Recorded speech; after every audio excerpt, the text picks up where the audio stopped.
I may not be the fastest. I may not be the tallest or the strongest. I may not be the best or the brightest.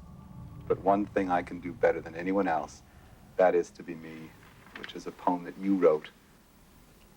Well, finally, that's all you can do, isn't it? You can do a good job of doing that. Do a good job of being me, being yourself. That's really all I ask of myself. Because, as I said, I wasn't the fastest, and I wasn't the brightest, and whatever, you know.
This morning we are remembering a beloved actor who became an enduring fixture in pop culture.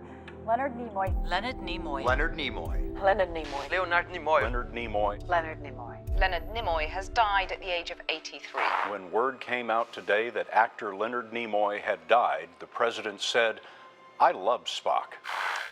I have been, and always shall be, your friend.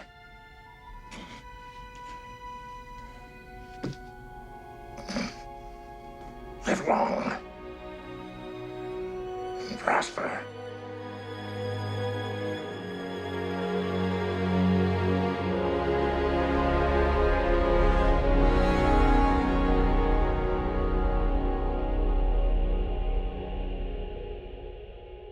Listen to this. I just received an email from Will Wheaton. Leonard Nimoy's son is working on a documentary that he started with his father before he passed away. It's about Mr. Spock and his impact on our culture. For the Love of Spock, Adam Nimoy, Mark. We wanted to do something to celebrate the 50th anniversary of Star Trek, which was coming up in 2016. And a documentary about Spock had never really been produced before.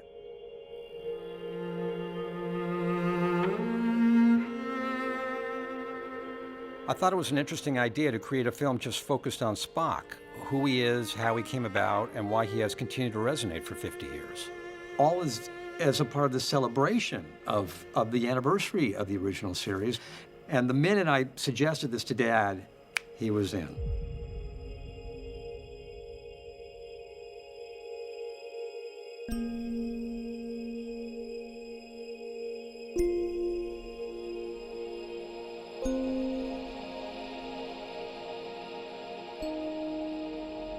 Although my father had a long and prosperous life and hadn't smoked in years, he died from chronic obstructive pulmonary disease from over 30 years of cigarette smoking. After Dad died, it became clear that the film needed to include his life as well as the life of Mr. Spock. And that in turn led me on a journey of self-discovery about my relationship with my father. Well, I'm from Boston originally. I've been in Los Angeles working in films off and on for about 17 years. I started acting when I was a little boy, about 8 years old, in neighborhood settlement houses in Boston, and kind of grew up into it. I just kept doing it because I liked it, and then suddenly decided that I liked it enough to want to make a career of it. So I came to California in 1949 and started acting in films then.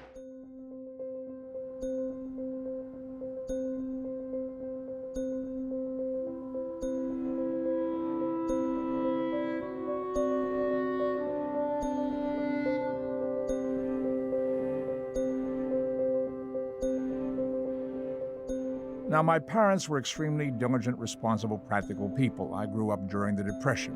When I told them at age 17 that I was going to study drama at the Pasadena Playhouse and become an actor, they were grief-stricken. They tried to dissuade me, by refusing to give me the tuition, saying, "You'll have to do it without any help from us." They were totally against it because they certainly hoped he would work into another profession of some kind. But he wasn't suited for all that. He wanted to do what he wanted to do. Being stubborn, I saved some money by selling vacuum cleaners. I bought a train ticket, and I headed west to California. So I'm walking down the streets of Pasadena on a hot September day, sweat pouring. I'm wearing a wool suit, a hand-painted tie, and suede shoes. I must have looked like somebody just arrived off the boat from Transylvania.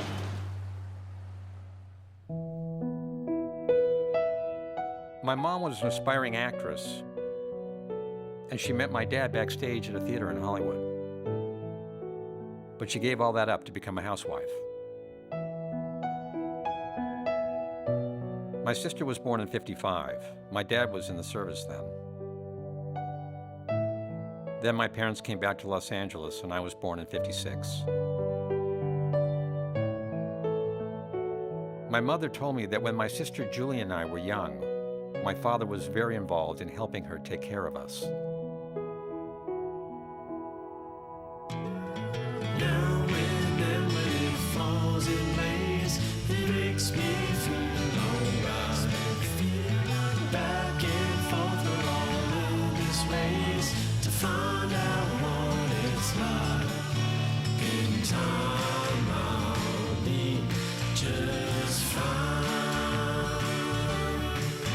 In time I'll be alright. Now when memory falls in place, it makes me feel alright. One of my favorite memories of my dad was he hustled his ass during the early 60s, doing all kinds of jobs. He was servicing fish tanks. He set them up in doctors' offices. It was like sort of a fad in the 60s, and Dad had a corner on that market. We knew that Dad sold freezers, you know, he worked in a pet store. He drove a cab. He took care of aquariums. He had vending machines at one point, so he had all these little trinkets kept in boxes. He worked at Will Wright's ice cream parlor. He was managing an apartment building. He was not around. And even when Dad was at home, it was all these home improvement projects. My father was truly a Renaissance man. He could do just about anything, like build that massive brick wall in our backyard. He was trying so hard to get this career going, to make his life, to do what he wanted to do, which was be in the arts, be an actor. One of my idols was Lon Chaney, who was called the man of 1,000 faces in the movie because he changed characters so drastically from one performance to another. And I consider myself that kind of a person. I go to the makeup department, the wardrobe department, and get something together and find a character.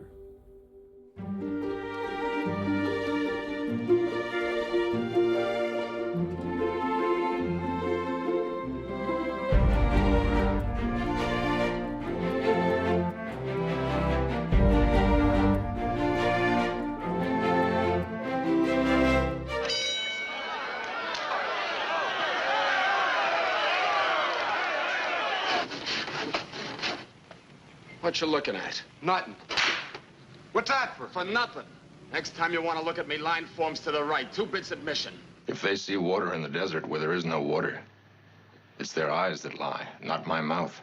Just having any of those coins in your possession is liable to lead you to a lot more trouble than you bargained for.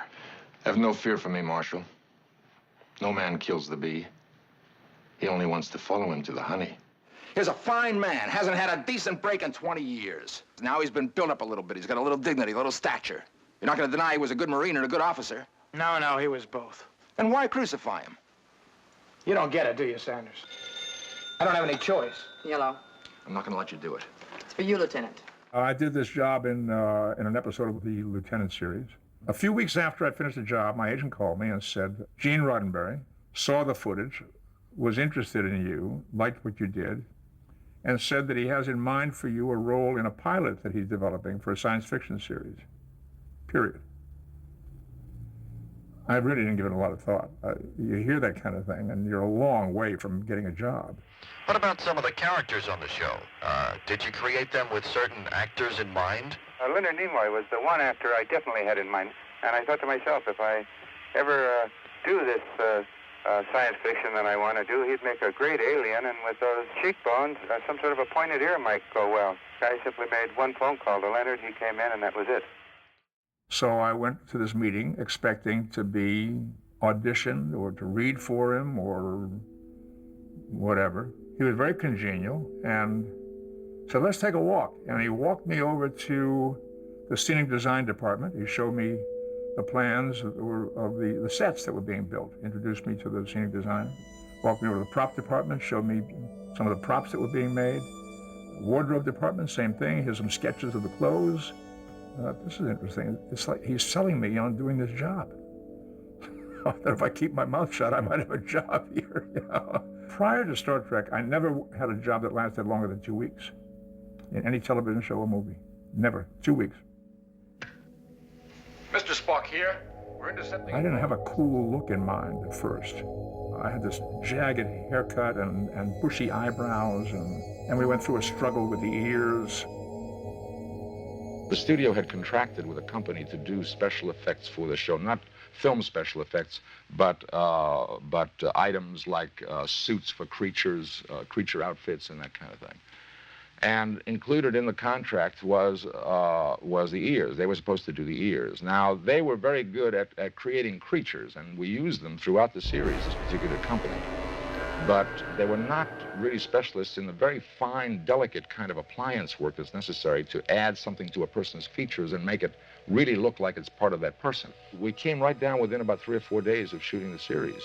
And I said to Gene Roddenberry, this is not going to work, and maybe we just better forget about the ears. Well, he insisted he wanted the ears to be part of the character. And he said, you try it, and let's work it out. Let's solve the problem. And at the end of 13 shows, if you're not satisfied with the ears, I'll write a script where Spock gets an ear job. So we went ahead and worked on the problem. And Fred Phillips, who was the actual makeup man who was going to do my makeup each day on the series, knew what the problem was. And a couple days before we started shooting, he called an appliance specialist. And we very quickly went to him, got the ears done in about 24 hours, and they were ready and they were perfect. And that solved the problem. Freddie Phillips always said that Leonard Nimoy reported for work at 6:30 a.m., and Mr. Spock could always be counted on to arrive somewhere around 7:15.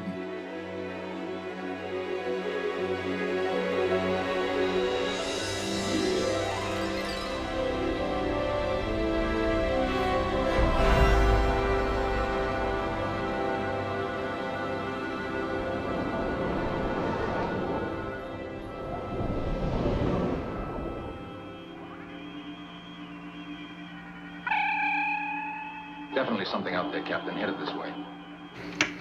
Now, our tests indicate the planet's surface without considerably more vegetation or some animals. Simply too barren to support life. The first pilot did not sell, but the NBC thought it was too cerebral was the term they used.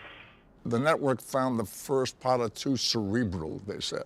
Not straight line story enough, and unusual in that they decided to try a second pilot. NBC told Gene to fire almost the entire cast, including me. Well, Gene felt very strongly that the Vulcan character that I was to portray, that every time I was on screen, you'd be reminded that we have a mixed crew. So he stuck to his guns, fortunately for me. The original pilot even had a different captain, Jeff Hunter. The only actor that stayed over was Leonard Nimoy.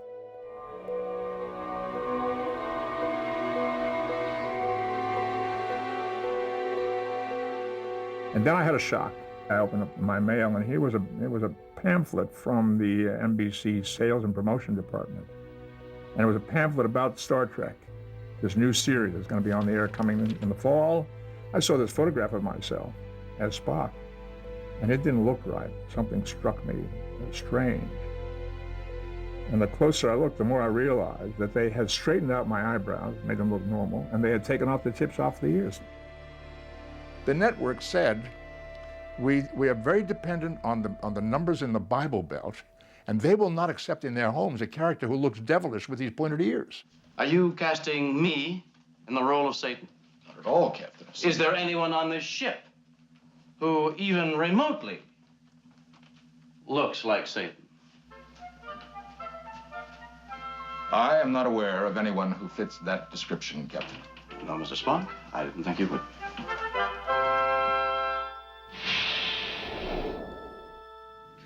Dr. Dana feels he isn't that dangerous. What makes you right and a trained psychiatrist wrong?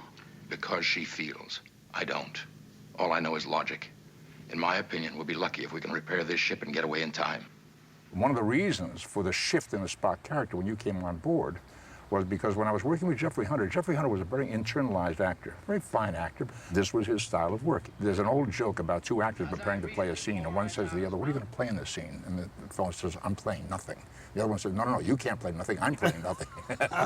So here's Jeffrey Hunter playing this quiet, internalized performance. And I felt the need to help drive something in opposition to that. Right, Otherwise, right. we're both playing nothing. Right. And when you came on board with your energy and a sense of humor and a twinkle in the eye, I was able to then become the cooler Spock. Has it occurred to you that there's a certain inefficiency in constantly questioning me on things you've already made up your mind about? It gives me emotional security.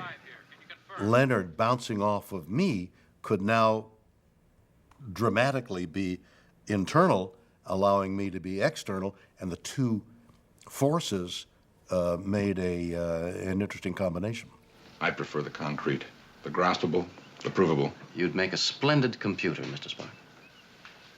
That is very kind of you, Captain. You know, I don't know if I had played Kirk that it would have dawned on me to have a sense of humor with Spock. I don't know that I would have thought of that. But Shatner's take on it was, I can fuck with Spock. I mean, you know, and without being offensive to the character. I can play with him. Certain you don't know what irritation is? The fact one of my ancestors married a human female. Terrible, having bad blood like that. Those two characters are the yin and yang. They are that in front of the camera, and it works beautifully, magnificently. There must be some intelligent form of life on Thasus. He could not possibly have survived alone.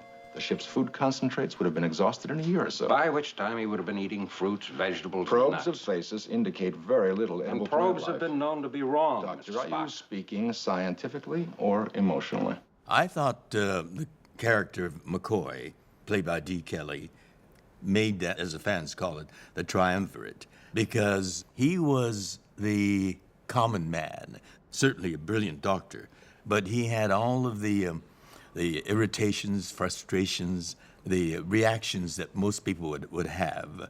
I, for one, could use a good non-reconstituted meal. Doctor, you are a sensualist. You bet your pointed ears I am. It's actually an interesting sort of triumvirate between Spock, Bones, and Kirk. And for Kirk, Spock is his, you know, they're like the devil and the angel on his shoulder, really.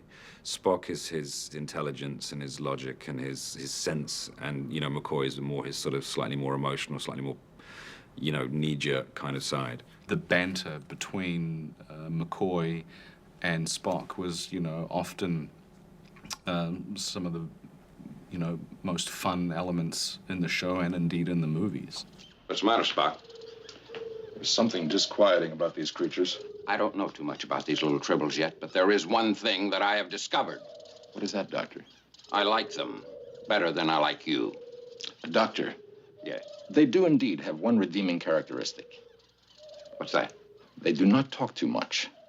You have the kind of cynical wit of McCoy, and you have the swagger and braggadocio of Kirk, and then you have the intellect and cold reason of Spock. He's like the perfect human being all wrapped up in one.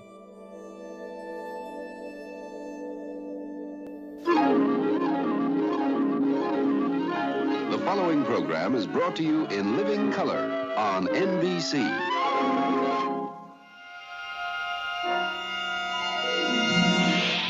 That first night of the premiere, we had to actually go to some friend's house because they had a color TV, a big console color TV. We did not. We had a big console black and white. Why don't you tell me I'm an attractive young lady? Or ask me if I've ever been in love? Tell me how your planet Vulcan looks on a lazy evening when the moon is full. Vulcan has no moon, Miss Uhura. I'm not surprised, Mr. Spock. Dad and his costume, Vulcan costume, it was like, wow, this is really cool. I remember it was just such an exciting night for us. This is not Nancy. If she were Nancy, could she take this? Stop it! Stop it, Spock! Stop it! You read? Frequency open, Mr. Spock. Spock here, Captain. Corbett discovers there are bad.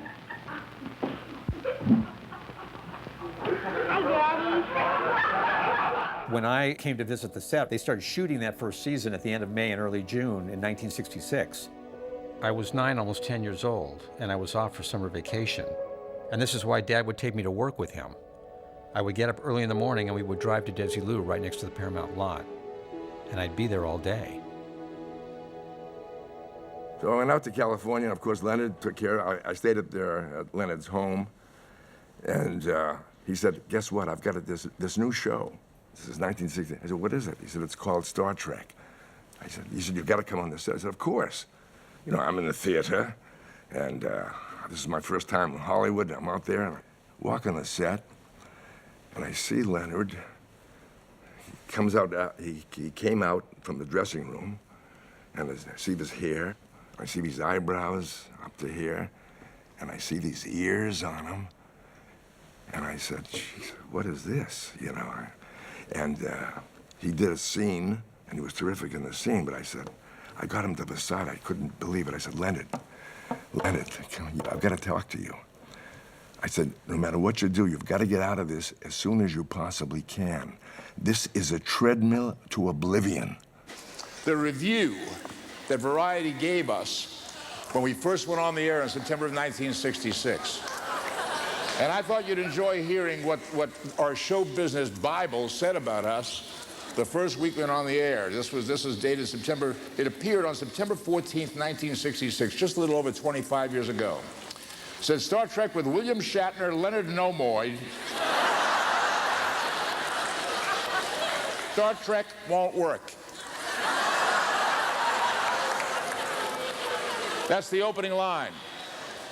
Then it says, an incredible and dreary mess of confusion, trudged on for a long hour, with hardly any relief from violence, killings, hypnotic stuff, and a distasteful, ugly monster. William Shatner, shh. William Shatner appears wooden, it says.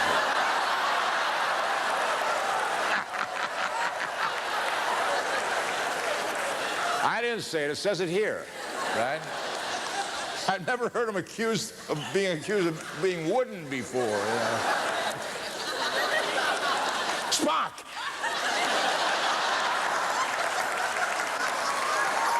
Scotty! I need warp speed in 4 minutes. We're all dead. Then it says, the same goes for Leonard Nimoy. There are 500 or 1,000 who could play our characters effectively. There's only one person who could play Mr. Spock. Spock called for exactly the kind of work I was prepared to do. He was a character with a rich and dynamic inner life, half human, half Vulcan. He was the embodiment of the outsider, like the immigrants who surrounded me in Boston in my early years. How do you find your way as the alien in a foreign culture? Keep your fucking hands off me. Just keep away. Your feelings might be hurt, you green-blooded half-breed. May I say that I have not thoroughly enjoyed serving with humans. I find their illogic and foolish emotions a constant irritant. Then transfer out, freak! Most everyone, and there are exceptions, but most everyone feels a little bit like an outsider. I would argue the most interesting people seem to. So there's something wonderfully comforting and relatable to know that Spock felt that way himself. I grew up as a skinny, nerdy, gay kid in the South, you know, in the 70s. Not exactly a comfortable existence. You know, there's a lot of internal conflict. So the character of Spock, from the very beginning, and you know, when I was 5, I didn't know why, or 7, I didn't know why, but I was captivated by this character that was based on internal conflict. Spock, I think people recognize themselves in him. He is an outsider. He's the alien. I think everyone feels like an outsider sometimes, and since he's a non-human outsider, it's an otherness that everybody can relate to in their own way. People sometimes think they don't belong in a group. And really, that's what I found. You know, I was very tall from when I was young, and I felt apart from other people. And I really associated with that character.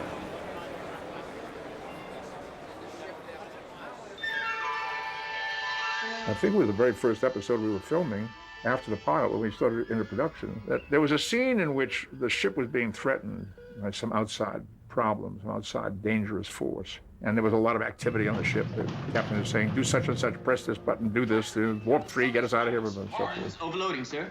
And Spock had one word to say, and the word was fascinating. And we're looking at this thing on the screen, you know, and everybody else is reacting, oh, look at it, blah, blah, blah, blah, blah, blah. And I got caught up in that energy, and I said, fascinating. And the director gave me a brilliant note. He said, be different, be the scientist, be detached. See it as something that's a curiosity rather than a threat. Fascinating. Well, a big chunk of the character was born right there. If I seem insensitive to what you're going through, Captain, understand. It's the way I am. A lesser actor would say, why would I want to play him? He doesn't have any emotions, but he has so many emotions. But he also has emotional control. Expresses very little of what he's feeling, and I think it's fun for the audience to watch to see if there's a glimmer of something pops through. I had a very interesting conversation with your father about Spock, because we were talking about him as a cold, unemotional guy. And Leonard said, I never played him that way. I always played him as a guy trying to keep his emotions in check. And I thought that was a subtle and ingenious choice, because it lent a dynamic tension to what you saw on the screen, particularly in the close-ups of a guy trying to keep a lid on it. That thing must be destroyed. You tried to destroy it once before, Commodore. The result was a wrecked ship and a dead crew. I am officially notifying you that I am exercising my option under regulations as a Starfleet Commodore, and that I am assuming command of the Enterprise.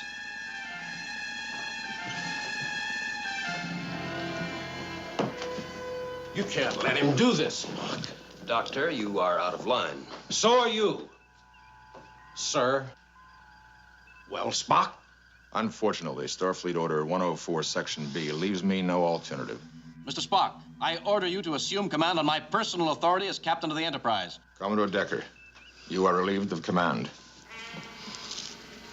I don't recognize your authority to relieve me. Commodore, I do not wish to place you under arrest. You're bluffing. Vulcans never bluff. I talked about at the time being heavily influenced by what I saw Harry Belafonte do on stage one night. He came out on stage and a spotlight came up on him and he was there. He just stood there very quietly. Applause. Next song, stood there quietly and sang. And then he must have been on stage 10 or 15 minutes. He was just standing with his hands on his thighs and sang. And when he made a gesture, it was like the whole place shook. It was like, wow! You know? It was gigantic. Wow, what a lesson. If you are minimal, then that becomes a big deal. If you are minimal, that becomes a big deal.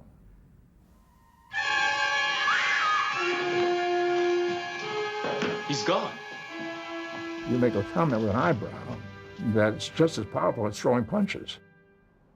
He didn't wield the human side frivolously for effect. He would, most of the time it would be contained, but occasionally, you know, most notably at the end of A Mock Time when he realizes that he didn't kill Kirk, there's a sweet moment of like, Jim! Which is just so, it's so earned.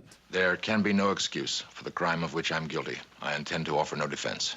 Furthermore, I shall order Mr. Scott to take immediate command of this vessel. Don't you think you better check with me first? Captain! Jim!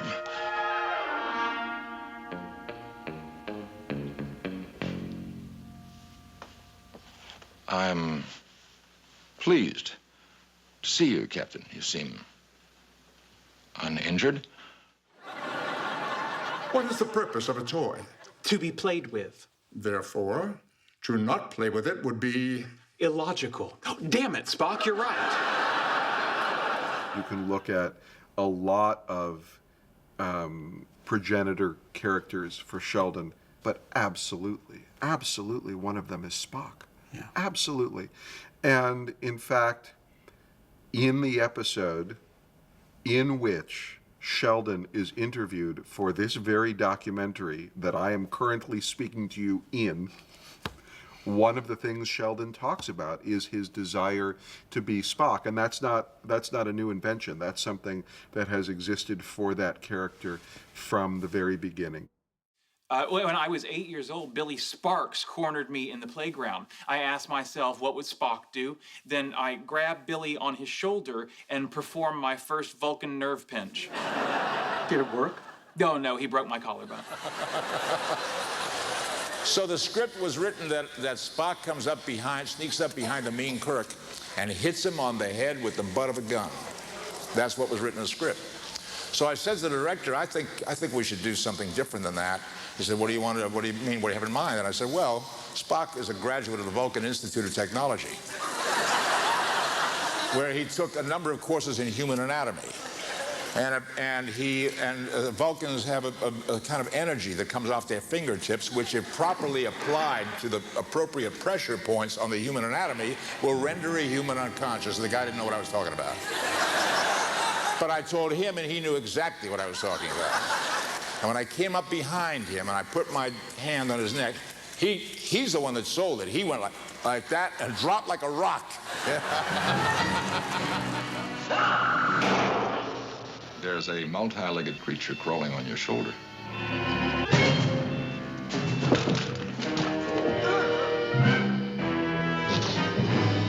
I'd like you to teach me that sometime.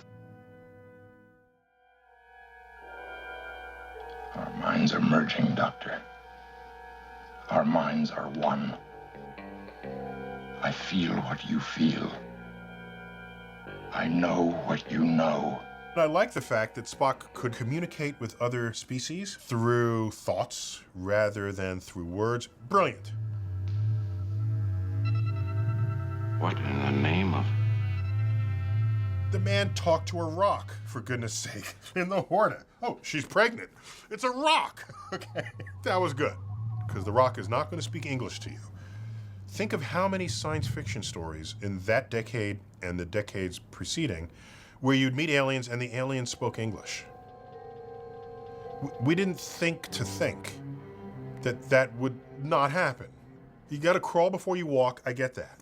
But Star Trek not only knew how to crawl and knew how to walk, it was running.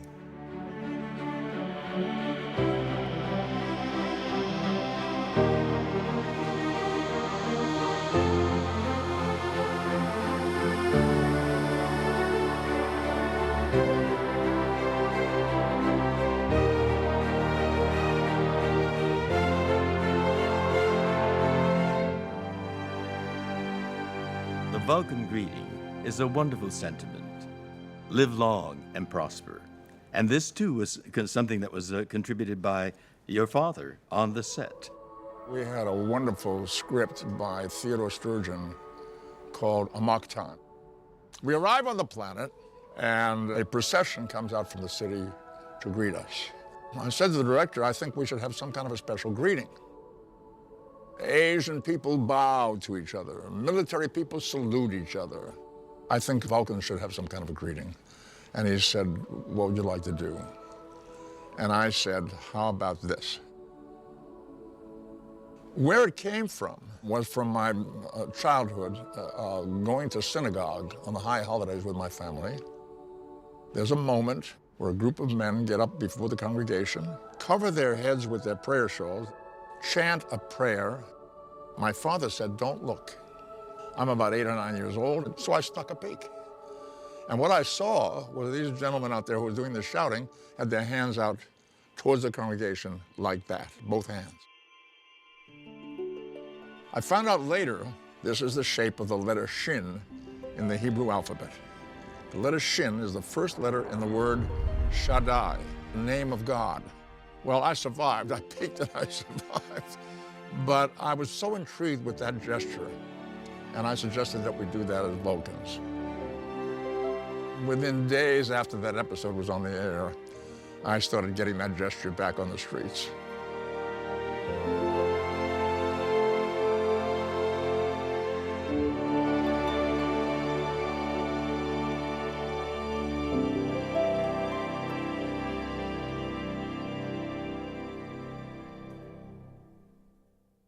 You know, a lot of times people ask me what it was like living with Spock. And for the most part during that period, Dad was not home much at all. I didn't see him. He was really focused on what he was doing at the studio and for the show. His usual routine during the week was he would get up very early. He'd come home at 7 or 8 o'clock at night, eat his dinner, memorize his lines. He'd run the lines with my mother, and then just go to sleep and start all over again. So during the week, he wasn't around hardly at all. We spent a lot of, quite a few years, actually from Star Trek to Mission, with him not being home during the weekdays. Even when Dad was around at home, oftentimes he was very quiet and remote. He was still kind of in his Spock bag because he liked to stay in character. You play a character like that, 8, 10, 12 hours a day, 5 days a week. Most of your waking life then is in that character. And I find it very difficult to turn it on and turn it off. So stepping out of the set and into a chair waiting for the next setup, I couldn't shift out of it. I believed in making that investment in the character, particularly that kind of character that was so boxed. A lot of the time he wasn't available to hang out with, to do things with. He was sort of in his world. That he was occasionally Leonard-like, but mostly he was Spock. So I never really got to know him very well. I got to know Spock a little bit better than I got to know your dad. I mean, he was totally dedicated to playing that character and to being that character, and showed.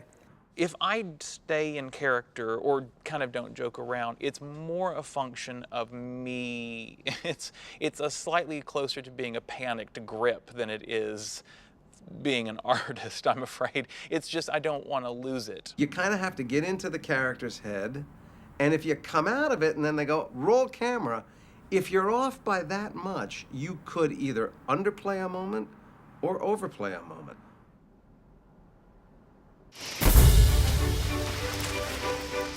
Fan mail started arriving pretty regularly in late '66, and there was some issue whether or not the studio would handle the mail, the network would handle the mail. They didn't want to do it. They wanted, Leonard to handle the mail, which he did in his office for a while. There was an interview in 16 magazine, I think it was the spring of '67, and somehow, accidentally, they published our home address as the mailing address for the fan mail. Within days, the mailman stopped coming. It was a truck that arrived with sacks of mail. And we were answering it. It came into our dining room. We had our dining room table all set up with the mail that we opened, and we stuffed envelopes with this early Spock promo picture. It was one of our family activities, was answering fan mail. Personal life was gone. Yeah, it started happening very fast, and to show you how naive I was, at that time I still had my phone listed in the phone book and my address, and it was all, I'd never dreamed that there was going to be that kind of impact, because I'd been on television before and been in movies before, and I was listed in the phone book. It didn't matter to me. We started getting a lot of fan mail, not only fan mail, but fans coming to our door, knocking down the door. We started getting people driving by the house and parking and ripping at the shrubbery to have a souvenir, and taking my grass and my leaves and whatever. Some of them would knock on the door and ask to be invited in to visit. It got really crazy. Yeah, it got really crazy for a while. What about when you came back to Boston during the Star Trek years? Yeah, that was kind of exciting and a little difficult. People were following me on the street, and I didn't really want people to know where I was living. I was staying with my folks, with your grandparents. Right. And they didn't have any idea what Star Trek was. They didn't get it. All they knew was something had happened. Well, how did they react when they saw your haircut? My dad actually thought I was wearing a wig.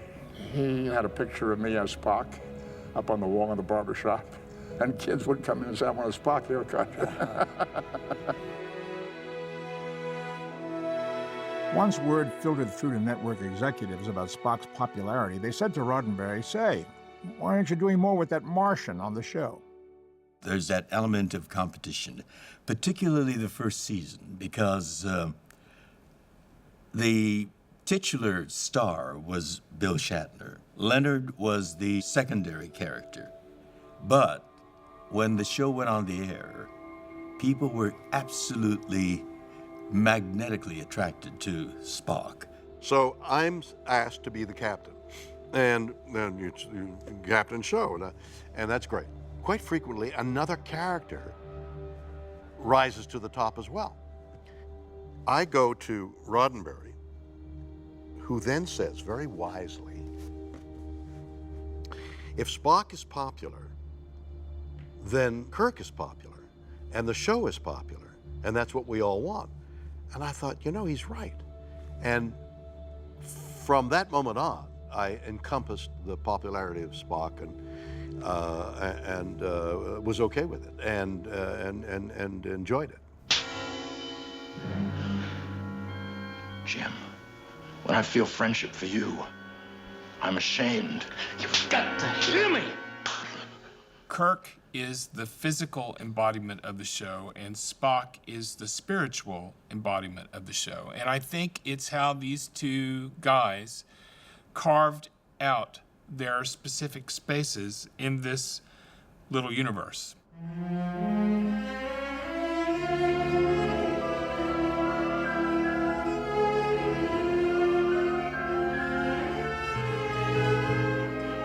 Kirk was always doing wild and crazy things and sleeping with aliens. And Spock was always thoughtful and moving in a very deliberate way and sort of putting the brakes on some of the more physical urges that people had. You can save it, girls.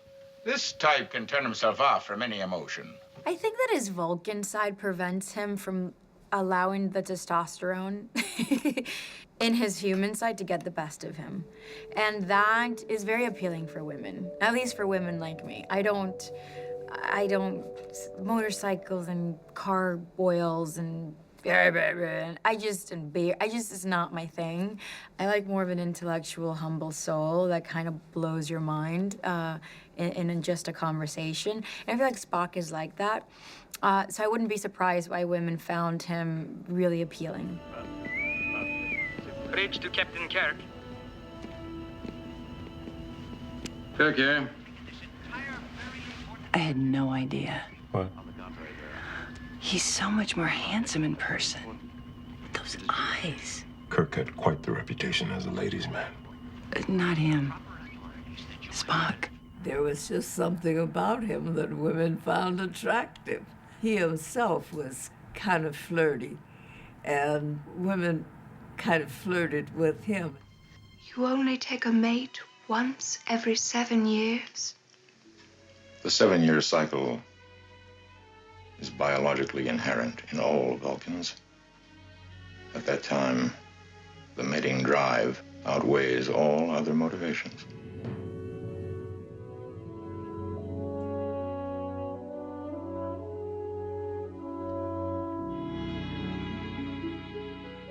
And is there nothing that can disturb that cycle, Mr. Spock? When did you get first interested in the fellas? Spock. And what was it about him? He was so repressed, and you just wanted to make him scream. I'm rather repressed. I don't think this is that different from the which Beatle do you love most. You know, I like the less emotional, more, kind of obtuse, bizarre type. So I think there's always going to be a Spock female versus a Kirk female. I was one of the first to find them. The spores. Spores?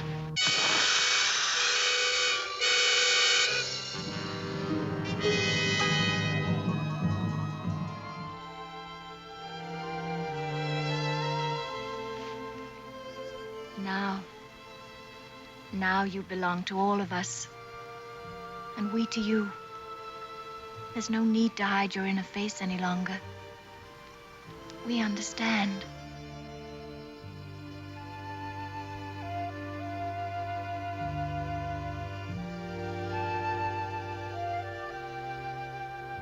I love you. can love you.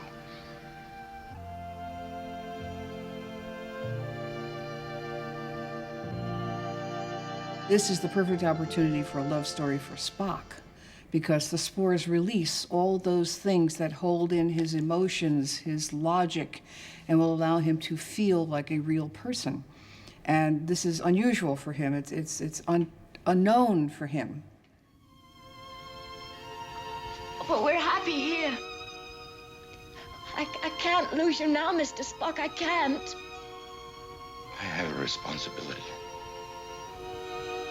to this ship, to that man on the bridge. I am what I am, Layla.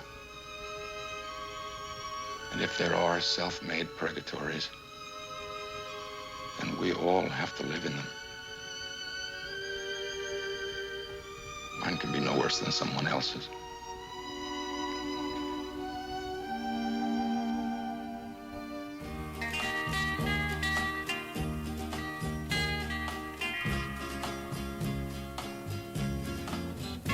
Cotton candy on a summer day, green grass on a hillside. Could they turn my love around? Could they bring her back to my side? But he was a better singer than I was. I mean, he could sustain a note, off key, but sustain a note.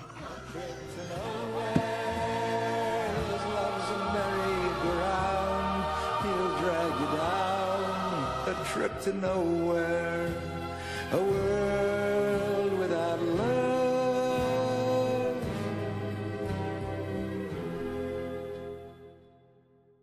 He was basically keeping himself busy by making hay while the sun was shining. I mean, that was his whole philosophy. He knew he was riding this wave and it was very exciting, but he also knew that it could be over very quickly. And we could be back into the financial struggle that we were in before Star Trek came along. I always told him, you can take the boy out of the West End, but you can't take the West End out of the boy. I live with one. What does that mean? Well, he developed a very strong work ethic. I rarely turned down any paid engagement. I'd seen many of my active friends go to work on a series for a few years and live up to the level of their income. And then when the series was canceled, they were once again looking for work with no steady income and no money in the bank. I made a private pact with myself that this would never happen to me and my family. So every time I was offered a paid appearance, I took it. This meant that I left the studio at 5 or 6 o'clock on Friday night. I took a red-eye flight to my destination. I'd arrive on the East Coast around 6 Saturday morning and catch the last flight out on Sunday night. I can remember a time or two when I got back to Los Angeles at 2 or 3 in the morning on Monday. I'd go right to the studio, stagger into my dressing room, and catch a few hours sleep on the couch. From there, I headed right into makeup.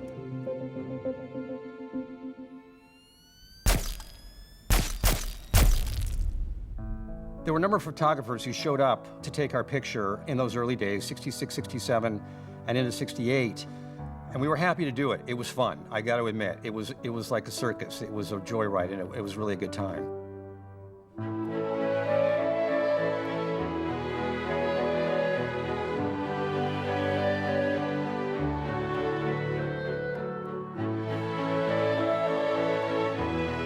First it was like novel, it was great. It was like, oh wow, we're getting our picture taken, we're gonna be in a magazine, it's so cool. But after a while, it got tiresome. It became sort of an invasion of our life and us not really understanding, why do we have to do this? Why is this so important? We were young. There was one time, I believe it was 1970, there was a photographer there and we were supposed to come in and take pictures, and Julie and I were like, We joined together, we unionized, and we said no. You can't say no to Leonard, I gotta tell you. It's just, we felt guilty. We wanted to support him, but we were really done with the whole publicity routine. We took a really good family portrait, which is emblematic, I think, of where we were at that time in our lives, because no one is smiling.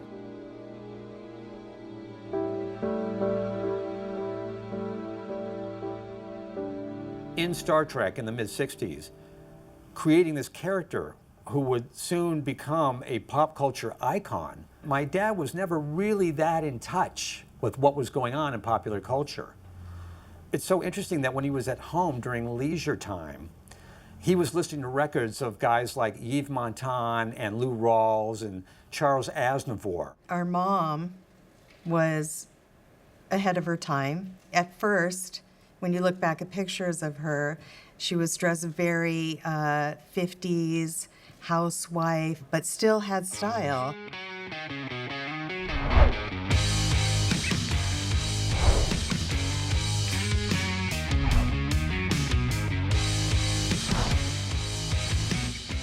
Dad stayed still very, in his dressing conservative, but Mom tried to, change his style up a bit. And so he started, wearing a little cooler clothes, some jeans, a little scarf, around his neck.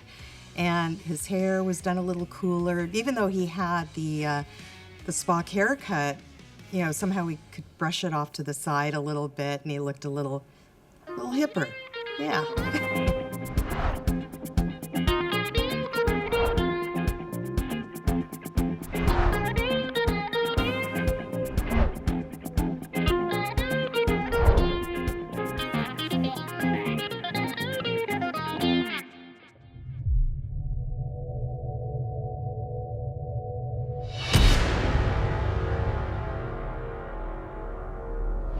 NBC failed to renew Star Trek for a 4th season.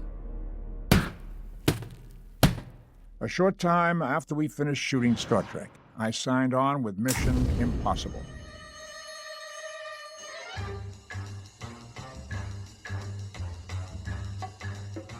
Before he started on Mission, there was a press conference in Honolulu announcing that he was joining the show.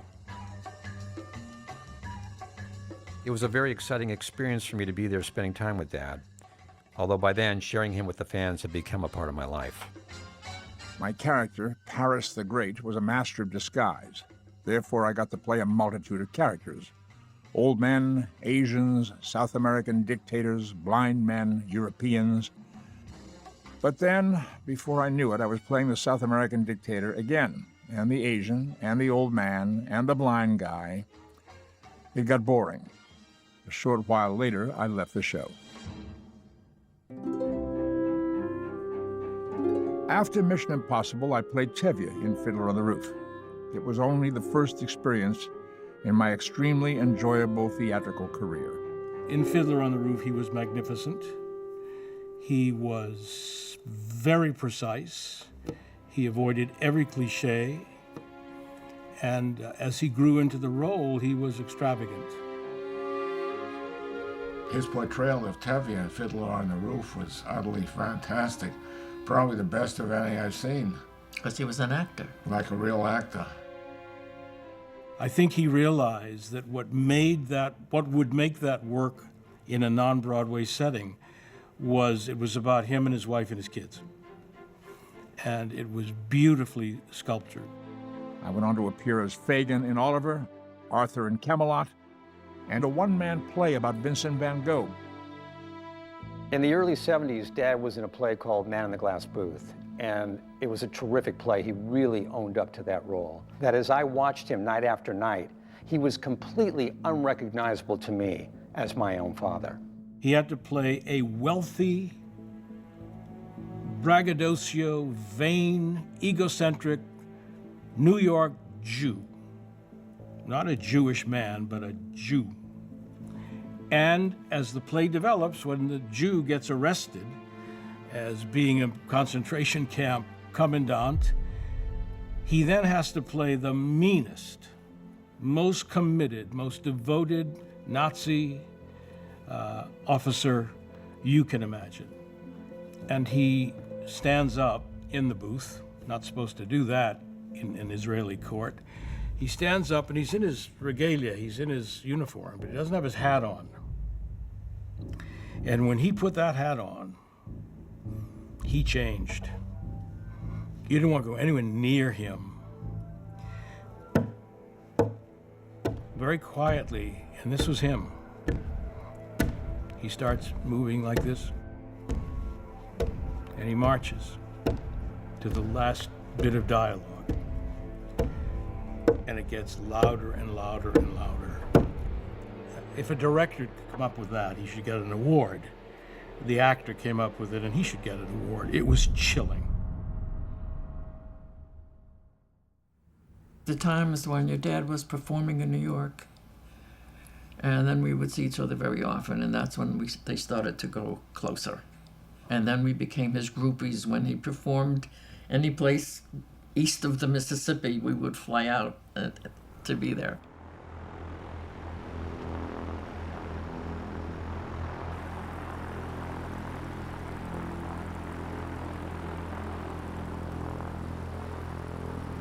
One summer, he did 2 plays, one in Michigan and one in Wisconsin. And at that time, he was flying his own single-engine airplane, and I flew a lot with him. I love flying, so I plotted the entire course out. I took lessons, and I got my little license. Not a pilot's license, they call it a pinch hitter, so that if anything happened to him, I could take over without a problem. And that was probably one of the best times I ever had with him. The decade of the 70s was kind of an interesting period for my dad because he had done so much theater work. He was really kind of proving himself as the character actor that he always wanted to be. He also hosted multiple seasons of In Search of. Underwritten in part by a national science. And he was in Philip Kaufman's remake of Invasion of the Body Snatchers. They were shooting in San Francisco, and I happened to be in school at Berkeley. And it was just a lot of fun watching them make that film. But what happens to us? You'll be born again into an untroubled world. He was a multifaceted individual, that is for sure. I knew that as a kid. I used to watch In Search Of, and I remember him in the Kaufman Body Snatchers and Mission Impossible, you know. He was never just Spock to me, even growing up. We came here from a dying world.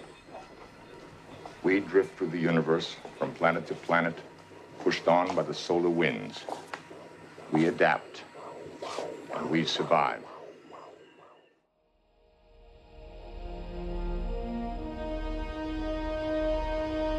Captain, I found this device on my console. It seems to serve no useful function, and... Captain? I'm sorry, Spock. It's your... When they began casting, I wasn't called. It was decided that George and Nichelle would not appear on the series. And I thought, what's happening? Then I was announced that Bill was cast to do Captain Kirk, Leonard was cast to do Mr. Spock, Jimmy Doohan was cast to do Scotty and all the other male voices, and Majel was cast to do Nurse Chapel and all the female voices. But when Leonard learned of that, he said, what Star Trek is about is diversity coming together and working in concert as a team.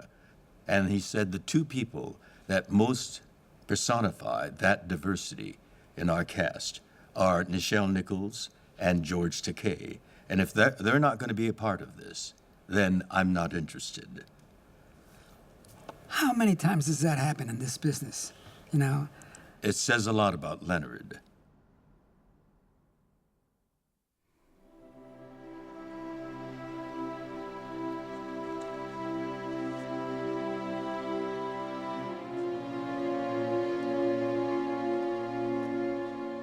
Tuesday, October 22nd, 1973.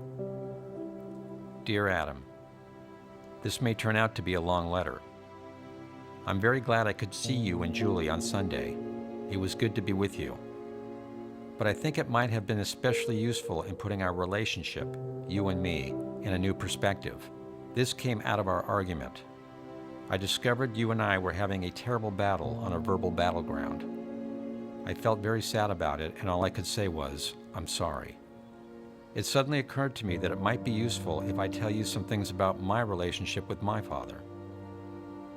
I always loved and feared him, but we had very little real personal contact. He was not a demonstrative man. Most of my day-to-day interaction was with my mother, with my father in the background as a sort of weapon. Neither of them was ever very giving of approval.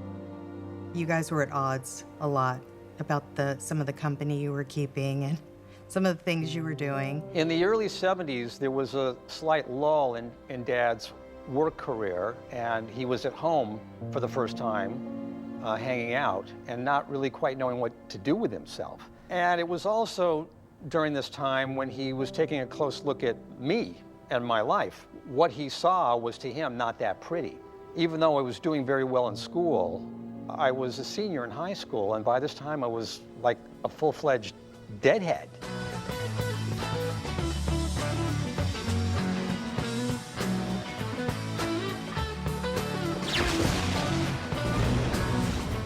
I mean, need I say more? I mean, you know, it was just not a good time for us.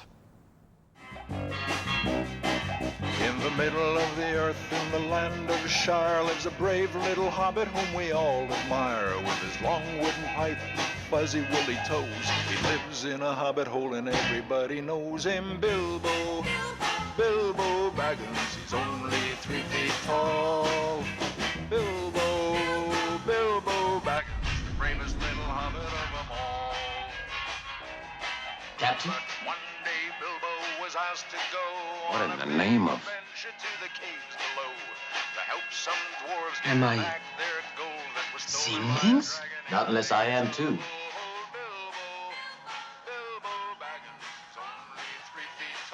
What is it, Mr. Spock? Bilbo Baggins, the bravest little hobbit of them all.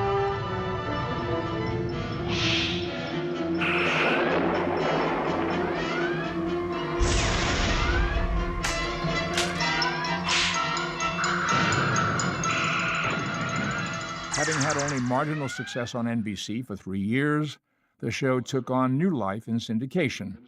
Gradually, the show and its audience found each other. By the mid-70s, it was becoming a media event. Thousands and thousands of new devotees sat in front of their TV sets memorizing each episode's dialogue word for word. Risk. Risk is our business. That's what the Starship's all about. That's why we're aboard her. Dr. McCoy is right to point out the enormous risk involved with interaction between any two alien species. But the potential.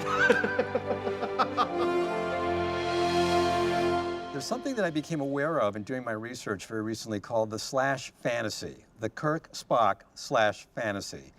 And there's a phenomenal edited video on YouTube. And somebody has taken a lot of footage of Kirk and Spock out of context from the original series to show this homoerotic relationship between them. And it's pretty damn compelling.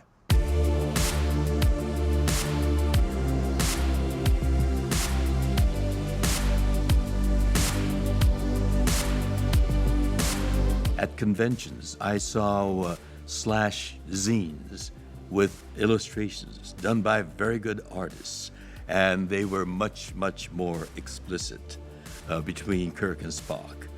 It's a matter of who is looking at it, from what perspective, and from the perspective of gay people, seeing that is eye-opening.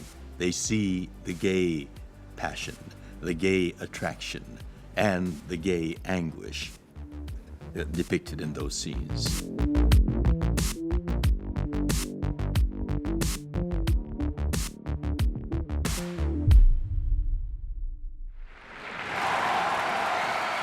At my first convention in 1972, I walked into a hall so crowded, the thunderous wall of noise that greeted me took me completely by surprise. For several seconds, I literally could not speak because of the emotion.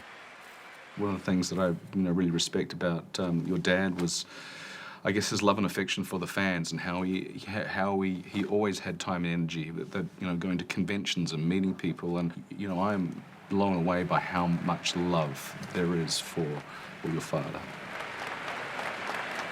It was an entirely new concept, this gathering of fans to celebrate Trek for a weekend. The organizers crossed their fingers and hoped for 500 attendees. They got 3,000.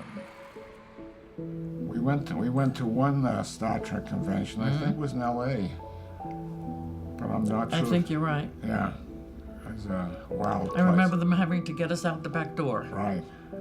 Oh, okay. What was that like? Wild.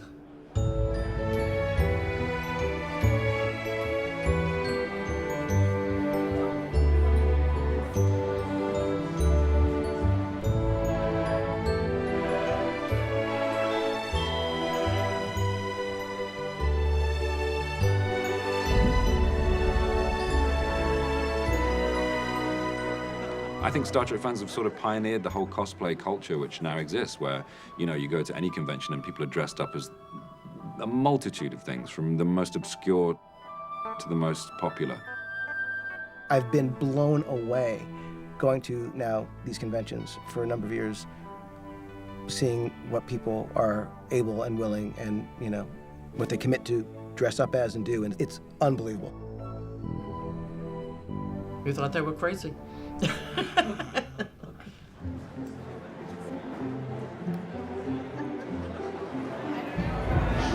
I'm here. I'm really here. I can't believe it. My first Star Trek convention. Watch your back. Here we go. So much stuff. Really cool. Wow. Whoa. Wow. Spock, status report. Pollux 4, Class M-type planet, oxygen-nitrogen atmosphere. Sensors indicate no life forms. In all respects, quite ordinary, Captain. Bobbitt, I want you to tell me a little bit about your history with Star Trek, how it's affected your life. And I would say it's probably one of the biggest reasons why I work at NASA. I mean, honestly, like, you know, seeing this Star Trek, this, you know, this vision of the future is one of the reasons why I work there today. Seeing a future where people, you know, from all different cultures and backgrounds were working together, you know, the betterment of humanity. I think that was a vision of the future that I wanted to help create. If Star Trek was the vision of the future that I wanted to create, Spock was the internalization of the kind of the person that I felt like I was, right? You know, as someone who was from two cultures, you know, Iranian father, an American mother, I saw in Spock, you know, that same conflict, I guess, of which one am I? Am I both? Is there a happy medium of the two? But also at the same time, I saw that, you know, he was accepted by his, you know, colleagues. Spock stood for a lot of different things. He stood for intelligence, integrity. He stood for the idea of really searching for truth, for figuring out how things really work. That is the underpinning of science, really. So I think for a lot of people, Spock was a representative of science itself, of using the human mind to overcome kind of the forces of chaos and make sense of things. That really resonates with a lot of people here, I would say. It certainly did with me. And I knew the minute I read Star Trek books that that was the character I most wanted to emulate with my career. Spock was a scientist. Now, for me, I knew I liked science before Star Trek. So Spock and I resonated, I think, in a way that surely helped but didn't initiate my interest. But I wonder if the slow but real appreciation for what science is and why it matters that I see manifesting today, whether it owes its origin to that series, to that character.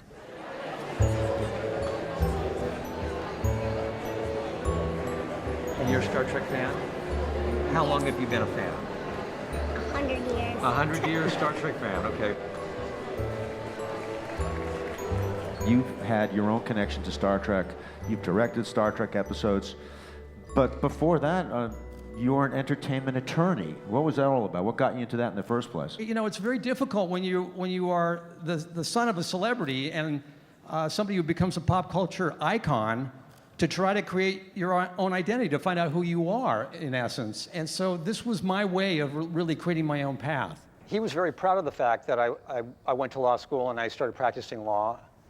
But after 7 years of practicing, it became very clear to me that this was not something I wanted to do for the rest of my life. I didn't have the passion for it that I thought was important. That was really Dad's whole philosophy, was you have to have a passion for what you do, otherwise it's just work and it's not fulfilling. My dad was very sympathetic about my desire to make a career change, and even helped me, trained me as a director. He and I actually made an episode of The Outer Limits together. We were remaking an episode that he was originally in the early 60s, in which he had a supporting role.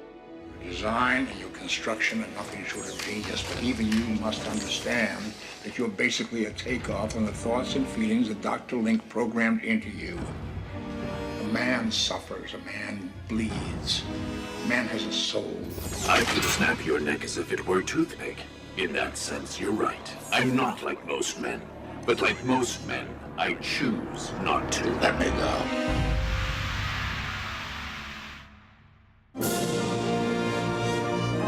The story of Star Trek, the motion picture, rightly begins in London, where my wife and I were vacationing in 1975. We went to see Henry Fonda, who was performing on stage in Darrow. After the performance, we joined him and his wife for dinner. At some point during the conversation, Henry said, "You know, Leonard, I hope you're being paid for all those billboards around town." "What billboards, Henry? Do you mean to tell me you don't know about all those Heineken billboards?" Now, I'd seen my Spock image used commercially before, such as on a box of Kellogg's cornflakes. I'd been amused by it, finding it campy and even flattering. Once Star Trek was canceled, Paramount had no legal right to license my likeness from that time on. So not only had Paramount been marketing me as Spock for almost 10 years without the right to do so, for the last 5 of those 10, they hadn't sent me any of the proceeds. I wound up having to file a lawsuit. They wanted to make this movie. And Bob Wise had it in his contract that they would make their best efforts to get me in the movie, and my agent would call me and say, "They want to talk to you about the Star Trek movie." And I would say, when we settle the lawsuit, I'll talk about acting in their movie, because I thought that's my leverage. So that went on for some time. And finally, I got a call for a guy who introduced himself to me. He said, "My name is Jeff Katzenberg, and I've just gone to work for Paramount." And I was acting in Equus on Broadway at the time in New York. So there goes little Jeffrey off trotting to New York to say to him, "You got to put the ears back on." So I went, I saw the show, and after the show, we went to Joe Allen's. I said to him, "We're going to make the movie. Those ears are going on. They're either going on you, or they're actually going to go on somebody else. But they are going to go on. And how badly will you feel when you didn't put them on?" The big leverage that he always had, beginning with these movies, was that Paramount Pictures needed him. And they couldn't make a Star Trek movie without him. Finally, my lawyer called. "Look, Paramount's actually showing some willingness to reach an agreement. Would you read the script if they settled the lawsuit?" "Yes." 4 days later, on a Friday evening, the lawsuit settled. My lawyer came to my house with a check. An hour later, the script arrived. I sat down and read it through that night. Leonard Nimoy was the last person to join the movie cast and was asked why he was a holdout.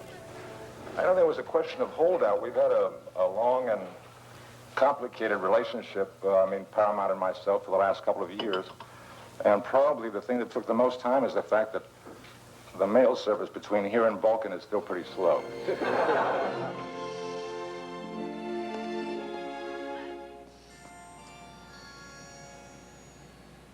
Spock. Making that first movie was very, very dispiriting, very depressing.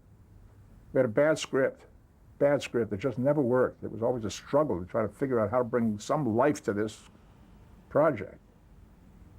And we did our best, but I never, the pendulum swung completely when that first movie came along, from being an actor and character-oriented Star Trek to an effects-oriented Star Trek. And the feeling was, oh, we didn't have the money before, now we got the money, we've got to give them a big effects movie. So it was all about the ship, and this effect, and that effect, and we're going through this thing. And I was going through that thing. Nothing about the characters. So it was frustrating and depressing and very painful.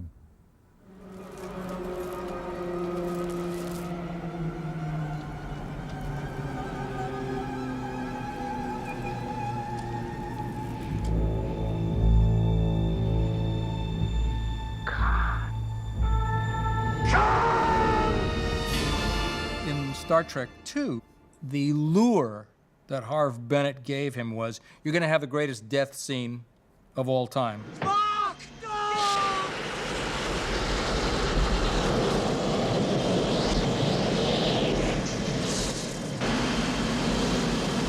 I thought that was the final Star Trek movie. And when they said to me, how about a death scene, I thought, why not? If this is the end of Star Trek, let's go out in a blaze of glory, saving the Enterprise, you know? Be a hero and die.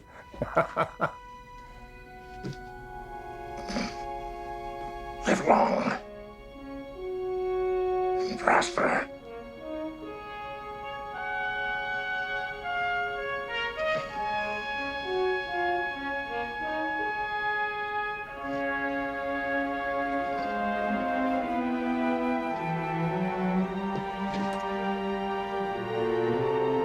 Then, sooner than I realized, it was over. Oh. I stripped off the ears, the makeup, the uniform, until Spock gradually disappeared, leaving behind only Leonard Nimoy. Never again the raised eyebrow, never again the delicious teasing of the irascible doctor, or the offering of logic to my impetuous friend and captain. Never again the mind meld, the neck pinch, or the Vulcan salute and blessing, live long and prosper. I asked myself, what have I done? Well, of course, they put in a little footage at the end of the movie that suggested that this might not be the end of Spock. I'm sorry, Doctor. I have no time to discuss this logically.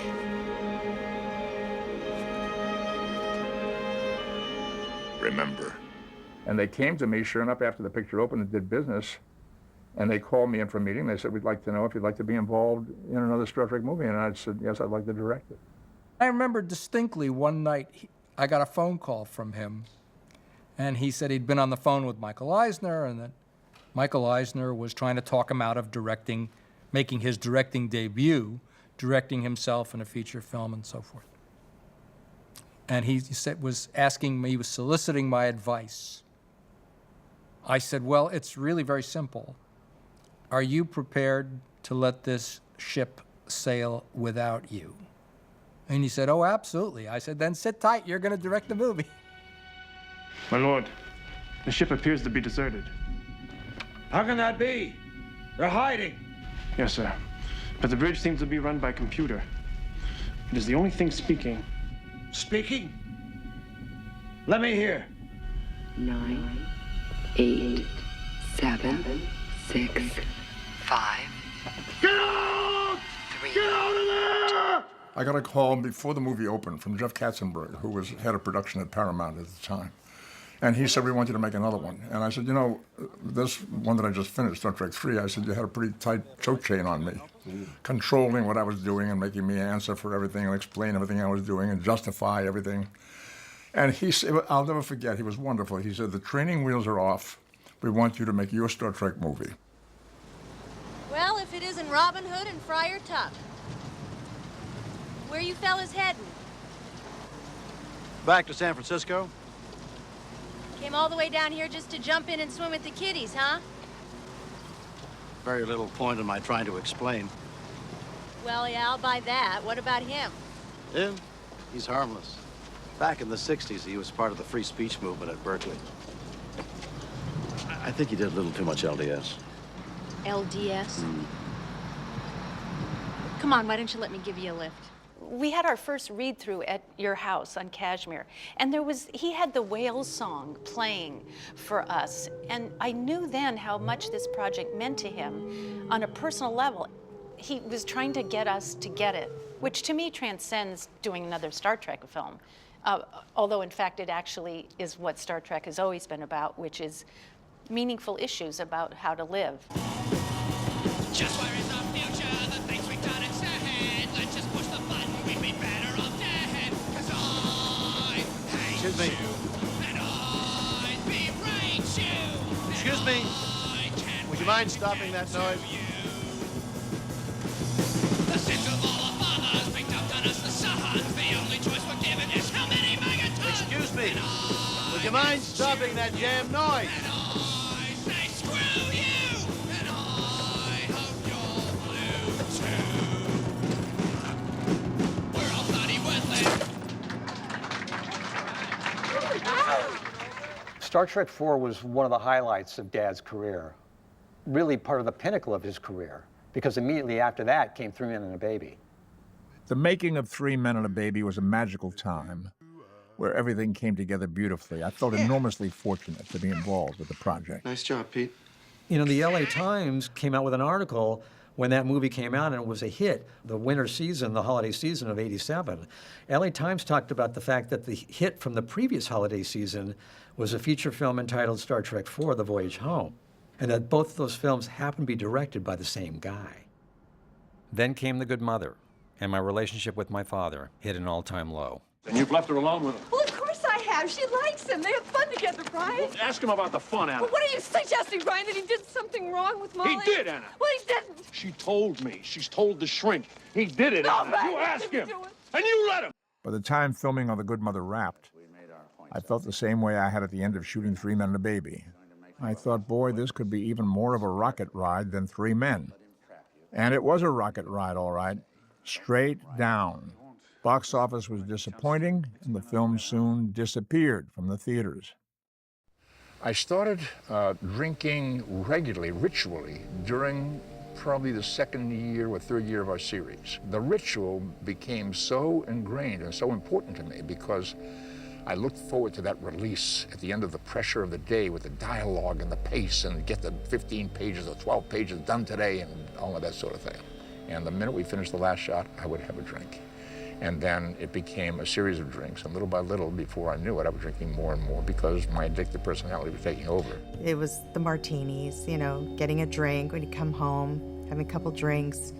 And, you know, while it made him more relaxed, he also shut down. The habit grew to the power that it did in my later years because I didn't have that thought, I'm young, I still have a distance to go, which is a devilish part of the disease.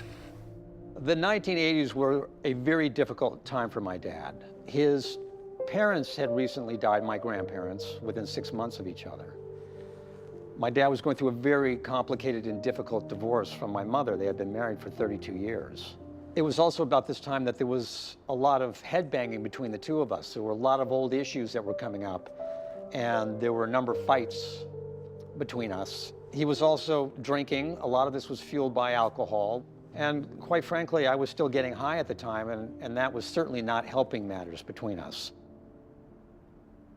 There's one major area that I should touch on before coming to a conclusion: competition with my father. This was easy for me in a strangely painful way. My father never earned more than $150 a week. I realized that competition with me is very tough. I am very loud and verbal. Also, I have been very lucky, made good money, and I'm famous. That's a lot tougher to deal with than me competing against a $150 a week barber. A lot of the problems that I had with my dad were not that dissimilar from problems that other fathers and sons experience. The difference is that my dad was adored by millions of fans all over the world. And oftentimes I felt like I was competing with them for his love and attention. And sometimes I honestly felt like I was losing the battle. After we would have one of these incredible knockdown, drag-out fights, I would go out into the world and be confronted by images of Spock everywhere. I wanna know what you're feeling.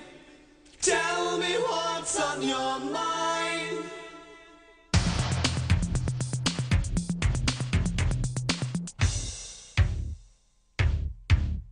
Pure energy. Pure energy.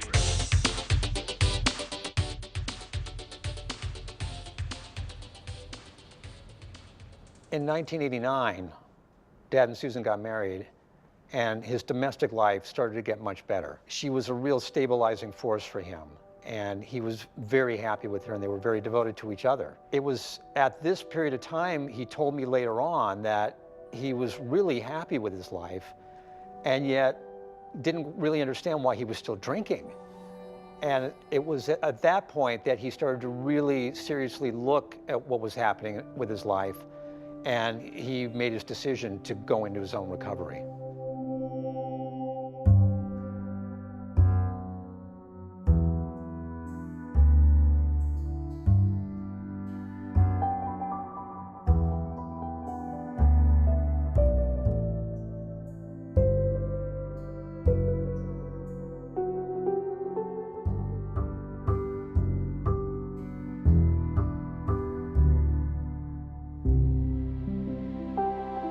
My first images were photographed with this camera and enlarged with this camera, and with about 20 cents worth of Kodak supplies. And I just became fascinated with the ability to create an image, something that you could hold, an object that you could hold in your hand, and there it is, something I shot this morning, and tonight I have the picture in my hand. I can hang it on my wall, I give it to my family or whatever. That was the beginning.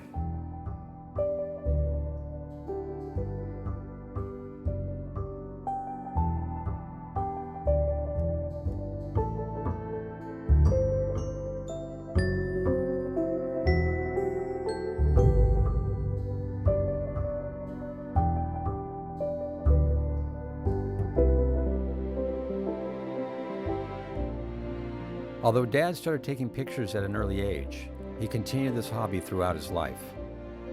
He would often take portraits of me and Julie, and some of those ended up in the poetry books he published.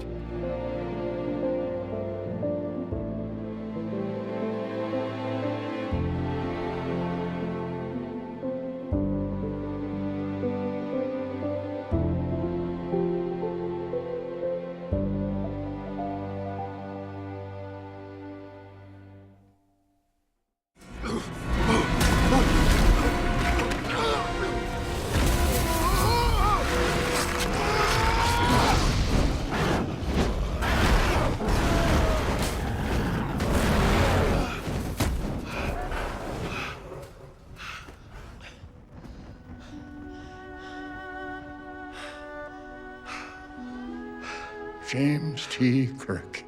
Along came J.J. Abrams, who found a way to crack it open to an entirely new and different audience.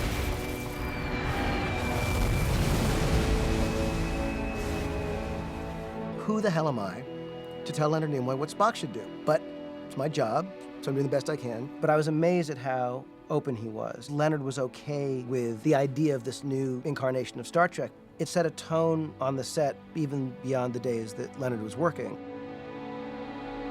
You didn't have to know all about Star Trek. You could come and enjoy this movie as a person who had never seen anything of Star Trek before. Fascinating. What? Okay, I'm sure you're just doing your job, but could you not come a wee bit sooner? 6 months I've been here, living off Starfleet protein nibs and the promise of a good meal. Myself, Leonard, and Chris shared a trailer when we were shooting the stuff when they discover Scotty on the planet. And it was quite far from the circus, from the unit base, so we had a trailer that we just sat in and we shared. And we were shooting really late at night. It was like, 2 or 3 in the morning, and Chris, Leonard, and I were just sat in this. And Leonard was in his full Spock regalia, ears. We had the big sort of like winter coat on and stuff, and he sat upright, and he went to sleep. And he was just sat there, just quietly snoring. And Chris and I were just looking at each other like, Spock, and he snores. We were shooting a scene, and Leonard was walking, and he fell. And he landed, and he cut and broke his nose. So the feeling that you have when someone that you care about as much as I did, of course, gets hurt. It's a horrible feeling. When you've wounded Spock, you just want to, kill yourself. It's just, it was horrible. And we're trying to figure out what we're going to do for the rest of the day. And I hear like, oh, no, we're going to keep going. And it was Leonard who's like, we're just going to keep shooting. And I'm thinking, is he out of his fucking mind? He just broke his nose. And Leonard was like, let's keep going. And we finished, and no one ever heard the story publicly until you and I had this conversation. Speak your mind, Spock. That would be unwise. Mine is a very different Spock than your dad's. I was really fortunate to be able to explore even more than your dad, because as entertainment evolved, as narration evolved, as storytelling evolved over the intervening decades between when he created the role and when I assumed it, I think that it opened up a little bit more space for us to get in and play with that. Mr. Spock. Sharing that with him and discussing it and exploring it through the context of our personal relationship, that was probably one of the most creatively satisfying aspects of assuming a role that had already been established so firmly and created so boldly, no pun intended. Should I choose to complete the Vulcan discipline of Kolinar and purge all emotion, I trust you will not feel it reflects judgment upon you. Oh, Spock. As always, whatever you choose to be, you will have a proud mother. Every time he goes into a negative place, he starts being a little bit of a pessimist, he allows Uhura and Kirk to snap him out of it, and I really like that. He's a man to me. Like, Spock is really a man. Even though he's half alien, it's like, he could have been, I don't know, half anything, but he's still very much natural.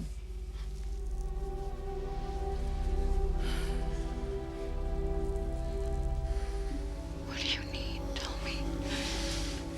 Tell me.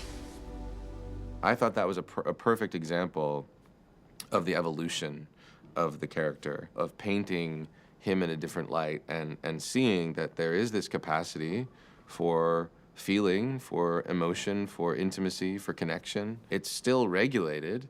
It's still within the boundaries or the parameters of what it means to be Vulcan. Father.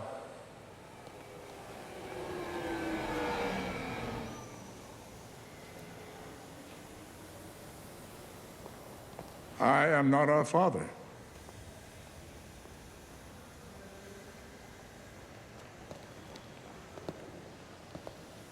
There are so few Vulcans left. We cannot afford to ignore each other. Spock, in this case, do yourself a favor. Put aside logic. Do what feels right.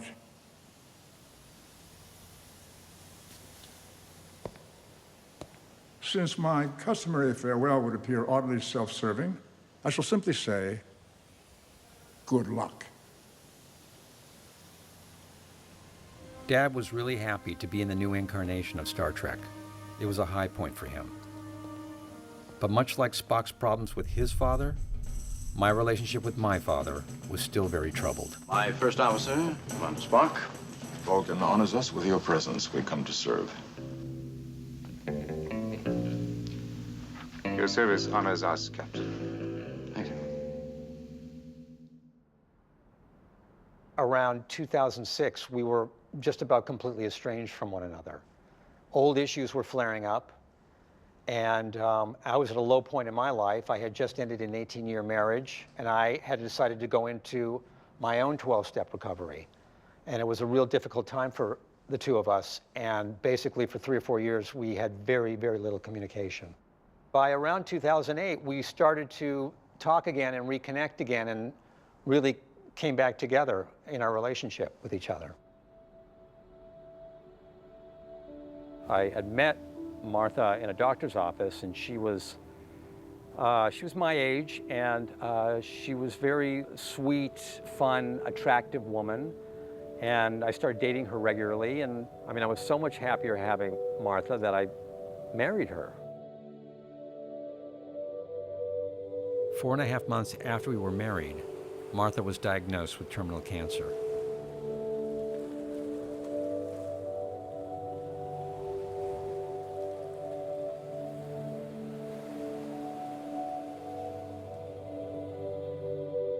The weird thing was for me, and I was really kind of conscious of it now in retrospect, was that in 2004, when I left my 18-year marriage and moved out of my house and left my kids behind for a while, I mean, it was a real low point in my life. I didn't even call my dad. He wasn't even on the list because of our period of, beginning of the estrangement period. But when I was able to pull myself back together after I got that phone call from the doctor, the first phone call I made. Was to your dad. It just overwhelms me now that we could get to that point where he could be my go-to guy. Yeah. And in the next 18 months of my life with Martha, which were, probably the most challenging possibly in my entire life, my dad and Susan were there every step of the way to support me and keep me going. And after that, my dad and I never again looked back at the wreckage from our past, ever.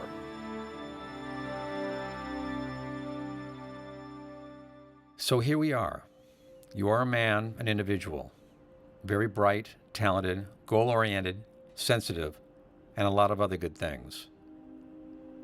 Above all, I want you to know that you are priceless to me. I'm proud of you and I deeply love you. Your father.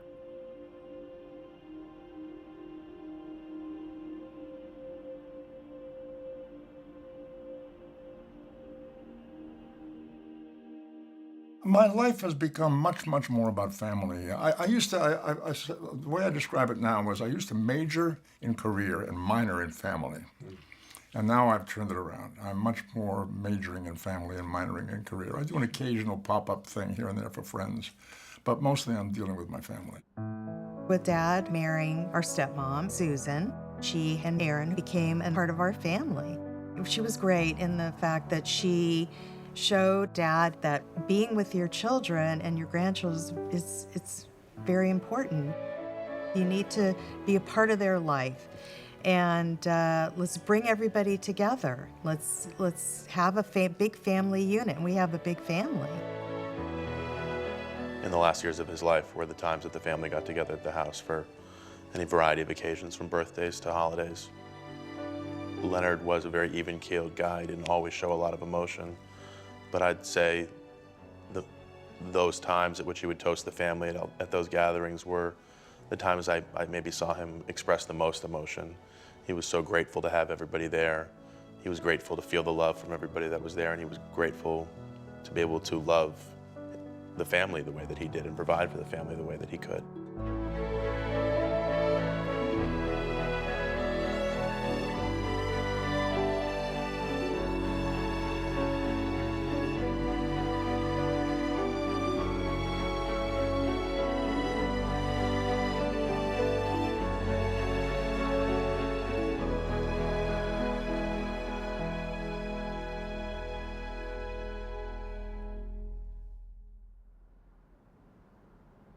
The day Leonard died, and he was in a coma, I leaned over and said to him,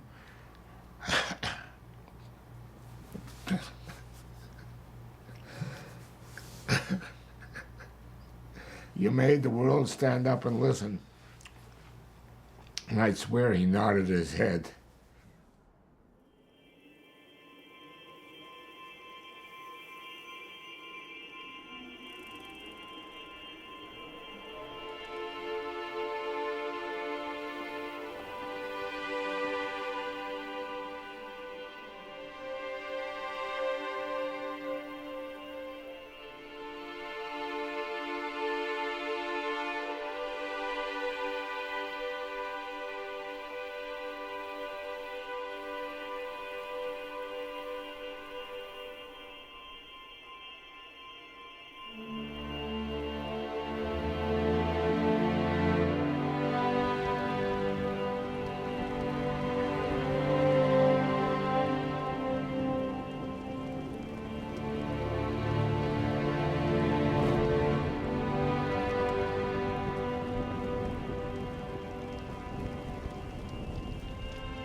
What I admired about Leonard was his willingness to love his family.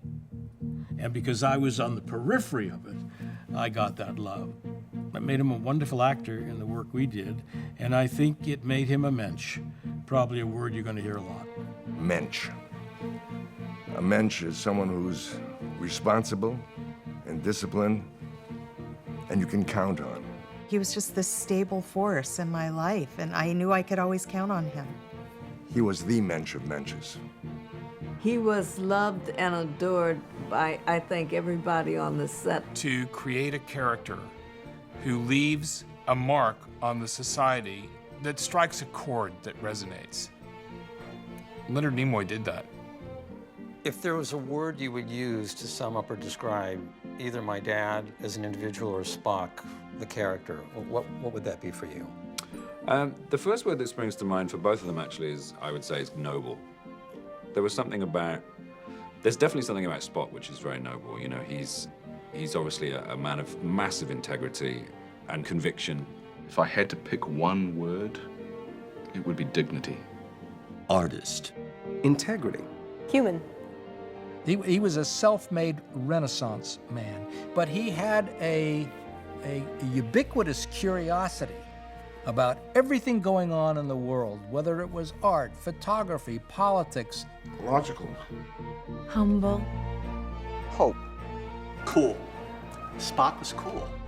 I think a little bit of Spock needs to be behind every important decision we make in our lives, about ourselves or with regard to others.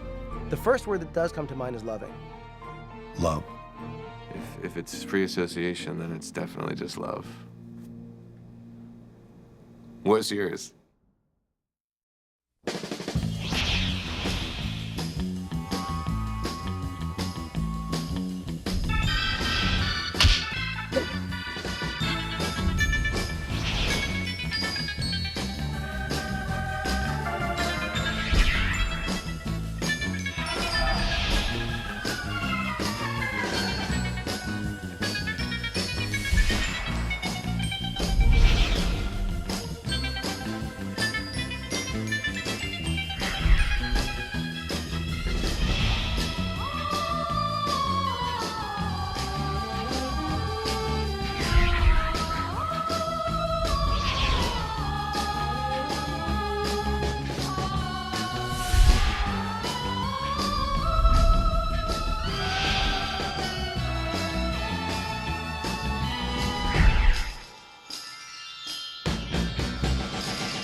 Didn't know what time it was, the lights were low. I leaned back on my radio. Some cat was laying down some rock and roll, so we said. And then the loud sound, it seemed to fade. Came back like a slow voice on a way to fade. That was no DJ, that was hazy cosmic jive. There's a starman waiting in the sky. He'd like to come and meet us, but he thinks he'd blow our minds. There's a starman waiting in the sky. He's told us not to blow it, 'cause he knows it's all worthwhile. He told me, let the children lose it, let the children use it, let all the children boogie.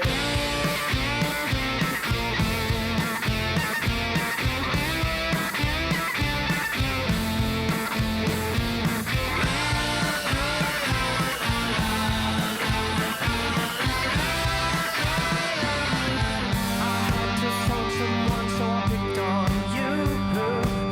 Hey, that's far out, so you heard him too. Switch on the TV, we may pick him up on channel 2. Look out your window, I can see his light. If we can sparkle, he may land tonight. your papa or he'll get us locked up and fried.